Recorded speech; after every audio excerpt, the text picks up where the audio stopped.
Nakataray ka na ba na ganitong luto? Sinigang na hinaluan ng ube? Kung interesado ka malaman ng recipe na ito, ba't di nyo kasamahan sa aking kusina? At lutuin na natin ang kakaibang sinigang na ito. Una, pakuluan muna natin yung fresh tamarind. Ito yung ginamit ko na pampaasim kasi available sa market. Pero kung hindi naman available, meron naman mga pampaasim na nabibili sa groceries. Kapag malambot na yung ating sampalok, pisa-pisain nyo lang para lumabas yung katas. Pagkatapos ay sasalain natin. At para makuha ko yung lahat ng katas, binuhusan ko ng kaunting tubig. Ayan, okay na yung ating pampaasim. Itabi na muna natin yan. Kanina naghiwa na ako ng ating ube. Pakukuluan natin yung kalahati ng ating hiniwang ube. Pakuluan nyo yan hanggang sa lumambot. Tapos pipisain natin yan.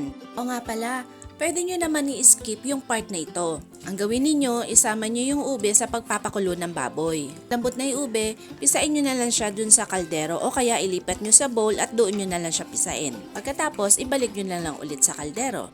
Pag okay na yan, uumpisahan na natin magpalambot ng karne. Nilagyan ko na ng tubig yung ating kaldero. Ilagay na natin yung ating pork ribs at yung ating liempo.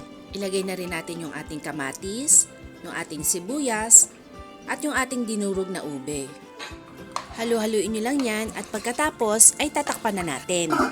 Buksan nyo yung kalan sa medium flame at pakuluan yung ating karne ng 30 to 40 minutes. Makalipas yung nasabing oras, ilagay na natin yung kalahati ng ating naiwan na ube.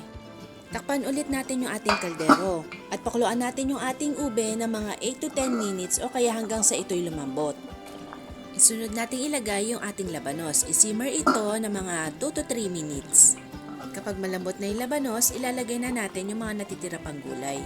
Ilagay na natin yung okra, sitaw, talong, at siling panigang.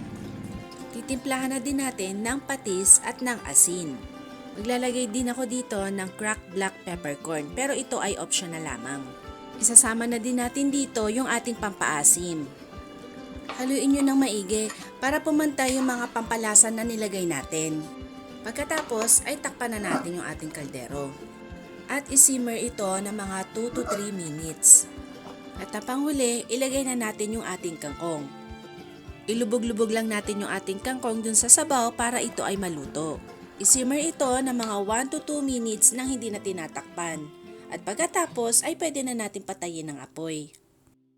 At ilagay na natin sa ating serving bowl. Diba? Kakaiba sa paningin natin pero sigurado akong kasing sarap pa rin ito ng sinigang na nagustuhan nyo. Ito na ang aking version ng sinigang sa ube. Kaya kung bago ka sa aking channel, mag-subscribe ka na para sa mga susunod pa nating masasarap na recipes. Okay, kain na!